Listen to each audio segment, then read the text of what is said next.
Alright, so I want to pick up today with where we left off in the last video, where we were showing the discrepancy between the sidereal day and the solar day.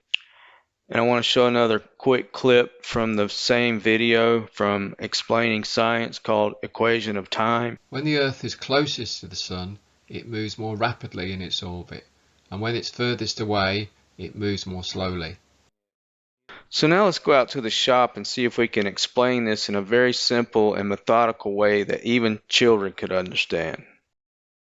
The Sun orbits the Earth. The Earth is spinning at a rate of 360 degrees every 23 hours and 56 minutes. So not quite 24 hours. 24 hours is a solar day.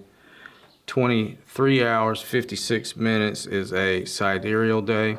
Let's look at the cause of the 4-minute discrepancy. As all of the notable astronomers have said, not me, Sun orbits the Earth.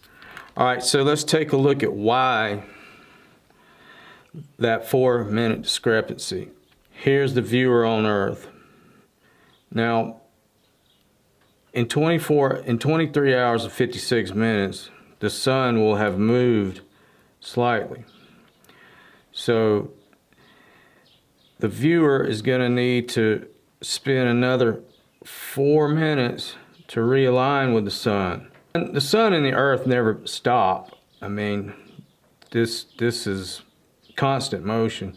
But between that day and the next, the Sun's moved a little bit further. And so the viewer has to spin a little more to realign.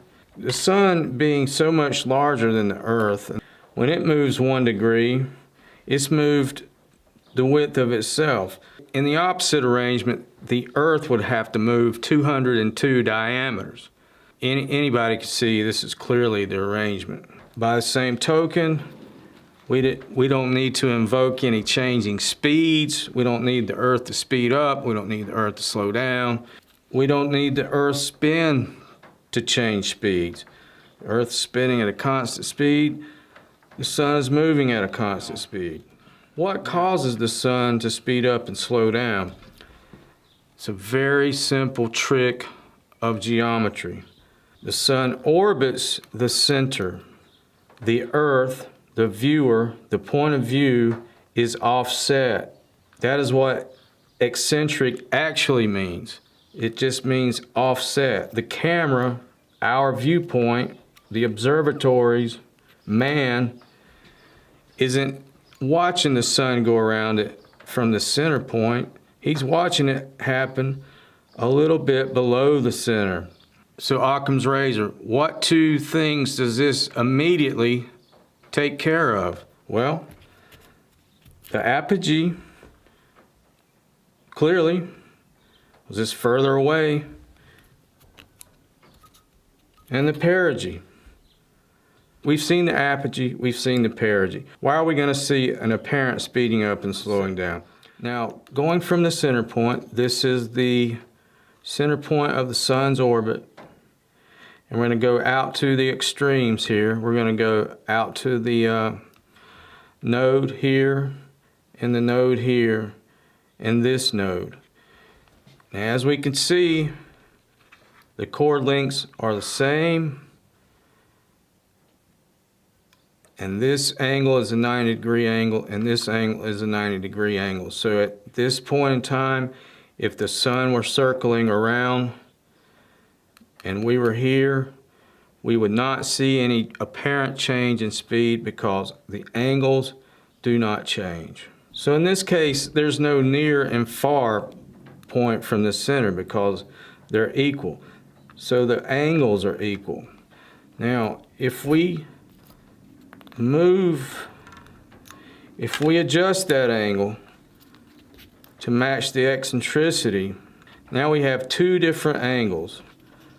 The chord length is the same, but these two angles have changed. So did this angle shrink or did this angle grow?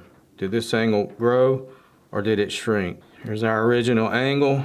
If we shift down to account for Earth's eccentricity,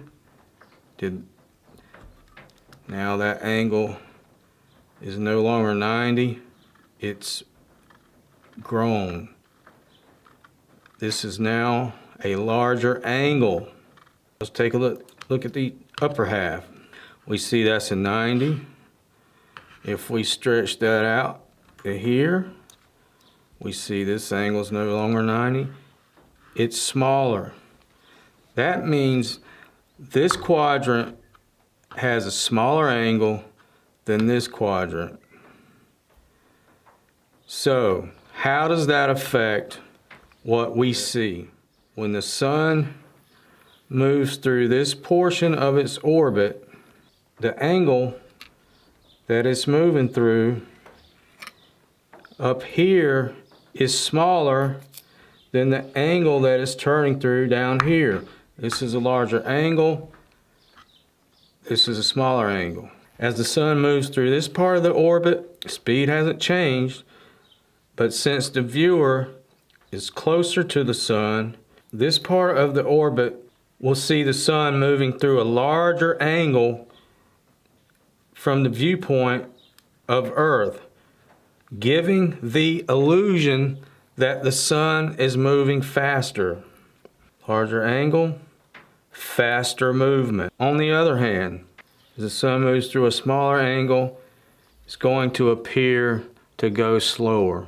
The sun is further away, it's going to appear to go slower, it's going to appear smaller. Sun is closer, sun will appear larger, the sun will appear to move faster. If you just divide 360 by 365, you're going to get 0.98 degrees. And that would be right if we were in the middle. But since we're not in the middle, what you end up getting is a fluctuation between it's less than a degree, and down here it's greater than a degree. But anyway, you end up having more than 1 degree down here and less than 1 degree up here, simply because these two angles are different. So I hope this little demonstration helps everybody to visualize what's happening with eccentricity. But just to drive this point home, let's go over here to the model and demonstrate how the position of the observer, which will be our camera, affects the length of the day. Okay, so now we'll go to the model. The camera is underneath the turntable, and what I'll do is gradually push the camera toward the sun, and we'll hopefully be able to see how this changes the length of the day. I'm going to narrate this because it's just a little too fast. So this is the top view, and this is going to represent the sun, and you can see the sun is swinging through its orbit. The camera is there, that is Earth in the center. That's representing the point of view of us. So let's let this play. And what I did, I just measured the length of the clip in the editor, and that first one where the camera is there, you can see is 2 seconds and 2.14 seconds essentially. So let's keep going. Moving the camera closer, and then the duration was 1.28 seconds. So I'm going to keep moving the camera a little closer, and that time it was 1.13 seconds. So you can see every time I move the camera closer, the speed of the sun, the apparent speed, seems to increase. This is just a trick of geometry.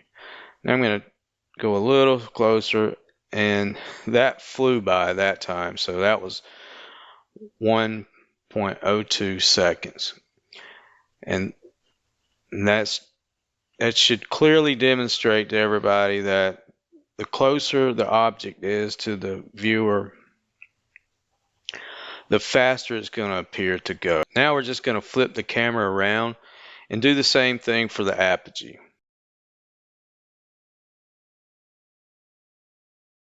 All right, so that's dead center. So this would be a non-eccentric orbit.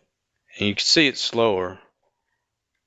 So that was 2.27 seconds. And you could see it just looks slower. It's not slower. You could see that it's on the same turntable, but it appears slower. I'm going to back it up a little bit.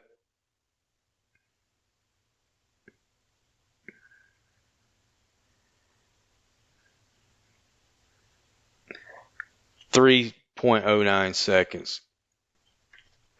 So let's keep going. A little further out. There it comes. 3.17 seconds. So you can see every time we shift the camera further away, the amount of time increases. I think this might be the last one. I believe so. So that's taken a long time.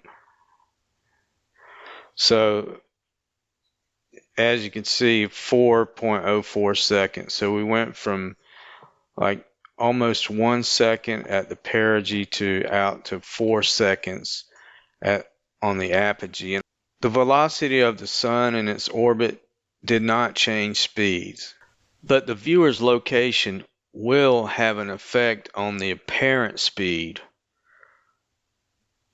The real speeds never increased or decreased. It only appears to have, and that's a function of geometry, because as the sun spins through a greater angle, it's going to have the appearance of moving faster, and as it spins through a smaller angle, it's going to have the appearance of moving slower. And that's all there is to it. There aren't any elliptical orbits, there are only circular orbits, and the appearance is based on the position of the observer.